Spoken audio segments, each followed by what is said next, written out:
A captured American soldier is coming home, normally a cause for celebration. And for Sergeant Bo Bergdahl's family, that's still very much the case. You are free. Freedom is yours. I will see you soon, my beloved son. I love you, Bo. 10 seconds. 5. How could anyone not want that? Well, what if bringing that soldier home also meant putting a price on the heads of other U.S. servicemen and women defending our country? It's exactly the charge some on the Hill are now leveling against President Obama. The number one way that al-Qaeda raises money is by ransom, kidnapping and ransom. We have now set a price. That's because to secure Bergdahl's release, the U.S. agreed to release 5 prisoners from Guantanamo Bay, all senior Taliban commanders imprisoned following the September 11th attacks. Men that Senator John McCain called, quote, the hardest of the hardcore. I think the big issue here is what's going to happen to these 5 individuals. If they re-enter the fight, then it is going to put American lives at risk. So did the president do the right thing by bringing Sergeant Bergdahl home? Or did he put our other troops at risk? Joining me from Capitol Hill is NBC News correspondent Kelly O'Donnell. Thank you so much, Kelly, for joining. There are already plans for hearings about this on the Hill. That's how quickly this has become political. Take a listen, for instance, to Congressman Buck McKeon earlier today. This is not a partisan issue. It's just a matter of the law and breaking the law and not informing the Congress according to the law. So what's the latest on this legal argument that this may have been unconstitutional because of the failure to notify Congress? Well, one of the things that makes this so complicated is you do have the emotion and the patriotism that springs up in just about everyone with the good news of knowing that an American long held is freed. What complicates it is the issue that this was explicitly written into law in the National Defense Authorization Act, which funds the Defense Department, that the White House would have to alert Congress 30 days in advance for any plan to release prisoners from Guantanamo Bay. Now, there's a big backstory to that, of course, as well. There has been a lot of tension between Republicans and the White House over the future of Guantanamo Bay. The president has said since the earliest moments of his presidency that he wanted to see it closed. The practical things related to that have been difficult because where do the prisoners go? And because there are many Republicans who believe that facility has a place in the national security apparatus, they want that notification. It did not happen in this case. The White House says there were urgent circumstances in saving the life of an American, and there was a third party involved with the government of Qatar working through the Taliban contacts. So this is one of those times, Ronan, where I hear lots of lawmakers say, and occasionally in both parties, but predominantly Republicans say, the White House needs to remember that Congress is a co-equal branch of government. And so if something's written into the law, they want that law respected. Obviously, the White House had concerns about operational security, about secrecy, all of those factors that make this complicated. And when you put in the balance the emotion of an American soldier returned, it makes it much harder to have some of these conversations. So when this moment passes of the initial phase of knowing that an American was released, those hearings will be part of that more nuts and bolts conversation about, was this the appropriate thing to do? Was the law clearly violated? What should happen next? And you think these hearings will happen? You don't see this as just saber rattling? I think it's the normal function of Congress to have oversight on the executive branch. Their job is about so much more than passing laws and at times not passing laws, which we cover a lot. But the idea of oversight. So Buck McKeon's the chairman of House Armed Services, a longtime advocate for the armed forces, and he is a venerable figure on Capitol Hill. So if he says he's going to have hearings, I expect he'll follow through on that. The questions will be, this was written into the law. What are the legal arguments that the White House has made, and what should happen next? Kelly O'Donnell, thank you so much. Good to be with you. Here's the thing. Even though we claim not to negotiate for prisoners as a country, it does happen all the time. And when it goes public like this, it's rarely remembered fondly. For instance, President Jimmy Carter unfroze Iranian assets in 1980 in one attempt to free American hostages. Think how that's remembered. A few years later, President Ronald Reagan was embroiled in the arms for hostages Iran-Contra affair. So how is President Obama's willingness to negotiate in this case going to play with the public? From Washington, Josh Rogan, senior correspondent for Newsweek and the Daily Beast. And in the studio, MSNBC political analyst Jonathan Alter, author of The Center Holds, Obama and His Enemies. And he certainly has some of them on this issue. Jonathan, the whole fear here is that negotiating with terrorists sends the wrong signal to other terrorists, that it sets a dangerous precedent. So my question is, why did the White House elect to make this so public, to go into the Rose Garden, to announce this? Why not keep this quieter? Well, first of all, the notion that somehow this is an unusual thing is at odds with history, not the history that you just mentioned involving President Carter, for instance, but the history of the way the Israelis, who are very tough, as you know, on terrorism.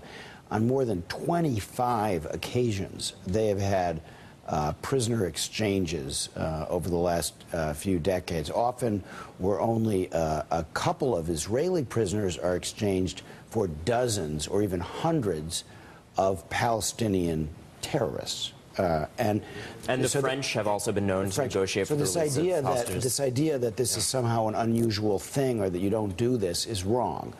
Secondly, the war in Afghanistan is coming to an end, and at the end of active hostilities, there are usually prisoner exchanges. So in that sense, this is very much in line with what happens when hostilities end, especially since the health of Sergeant Berdahl was at issue. And this, I think, will come up on Capitol Hill. People who are saying he shouldn't have been released are going to have to answer as to how they might have reacted should he have died in Taliban captivity. And we are still awaiting word as to just what his health was like during those final days when this decision was made.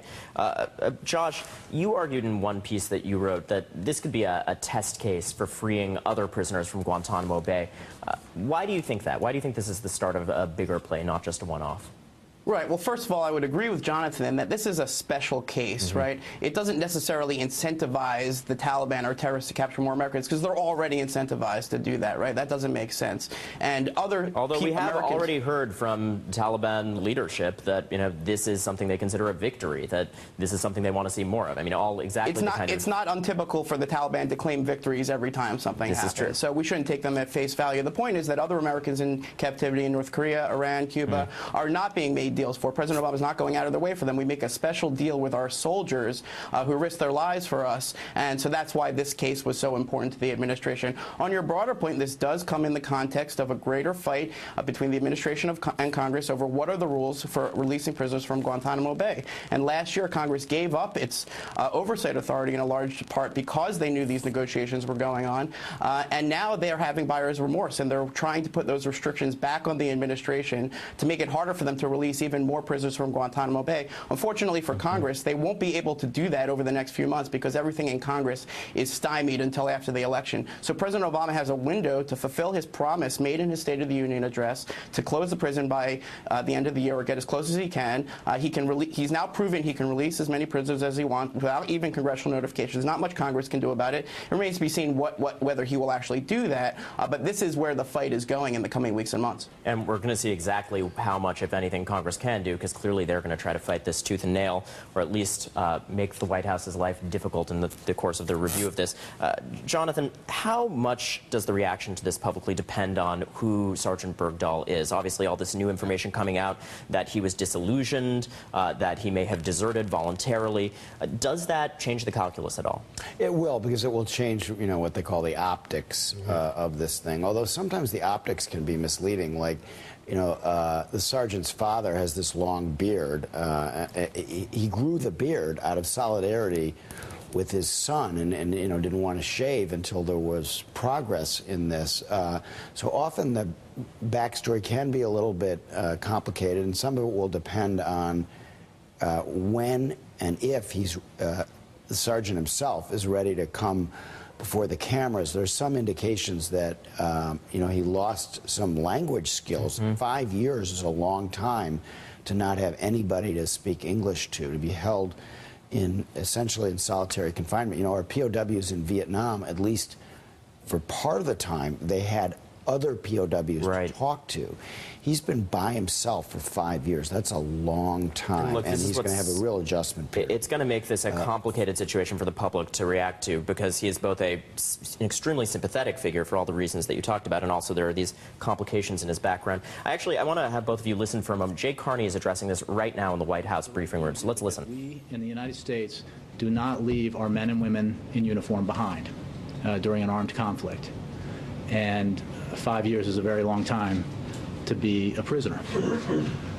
We are enormously gratified that Bo Berdahl is now safely in U.S. Hands and is getting the health care that he needs, and has begun the process of reintegrating that will take some time, no doubt, given the duration of his captivity. But it is a welcome development, to be sure, when our single prisoner in the Afghanistan conflict has been successfully recovered. But what was there any pushback, was there acknowledgement on the part of these members of Congress when you guys mentioned these particular 5 detainees? Was there, did members of Congress agree with this kind of swap? Did they say, no, bad idea? Can you tell me anything of what that kind of discussion was about? I don't have a readout of conversations that date back some time. I think what it reflects, however, is that this should not have come as a surprise to members of Congress that this was possible, because we had been working to secure Sergeant Bergdahl's release for a long time. And prisoner exchanges in armed conflicts are hardly a new development, including in our history in the United States. Whether it's the Japanese or the North Koreans or others, we have engaged in prisoner exchanges in the past. We don't, the United States does not leave our men and women in uniform behind. Chairman of the Joint Chiefs of Staff, General Martin Dempsey, said in a statement, quote, "It is our ethos that we never leave a fallen comrade. Today we have back in our ranks the only remaining captured soldier from our conflicts in Iraq and Afghanistan. Welcome home, Sergeant Bo Berdahl." And that's the senior-most member of our military speaking. As you know, there have been... That was Jay Carney in the White House briefing room answering some tough questions about the release of Sergeant Bo Berdahl, saying we're grateful to have him back in U.S. hands, but also answering those questions about exactly how much Congress knew and when and what their comfort level was with this seeming prisoner swap.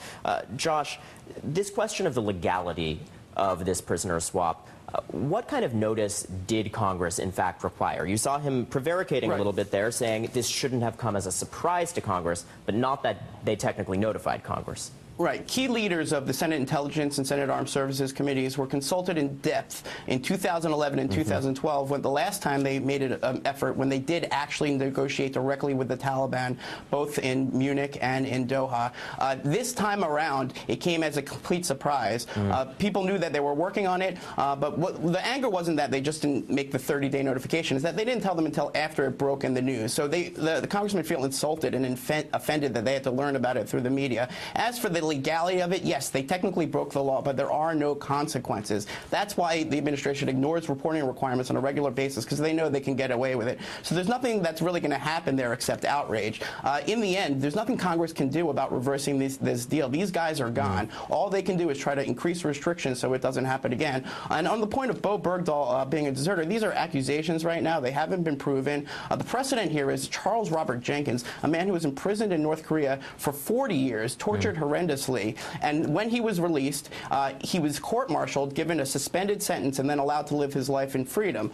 So there is a way to adjudicate Bo Bergdahl's actions and have sympathy for him at the same time, but that will require the administration to actually engage in the discussion about what were the circumstances surrounding his capture. And look, despite precedents on both sides of this, Congress is going to, you say they can't do anything, but certainly make a statement about this. They're going to stamp their feet. There are elements on the Hill that are not going to be happy in an ongoing way. Latest evidence of that, Lindsey Graham actually just chimed in with a statement saying he wants to see a Senate Armed Services Committee hearing looking into whether this is in fact legal, as we were just discussing. Jonathan, last word to you on this. Is this more about the fear of unilateral action on the part of this president, or is this about actually fearing the release of these 5 detainees from Guantanamo? Well, I mean, I think it's some of both. You know, the branches of government are always squabbling over their prerogatives. It sounds like, and I need to do some more reporting on this, that the White House made a mistake in not giving key members of the Hill at least a few hours' notice that this had taken place. That would well, just the legislation says 30 days notice, so it might not have saved them legally, but certainly goodwill might have been helped. They couldn't have done 30 days, and that would have just been impossible, and that's why that law is so stupid in the way it's written. I mean, if you're trying to get people released, you know, it's not done on some 30-day timetable. These are very delicate negotiations. But having said that, when it was clear that this was going to take place, they needed to give some advance notice. It would have just been smart politics to give them a heads up that this announcement was about to blunt some of this outrage ahead of time.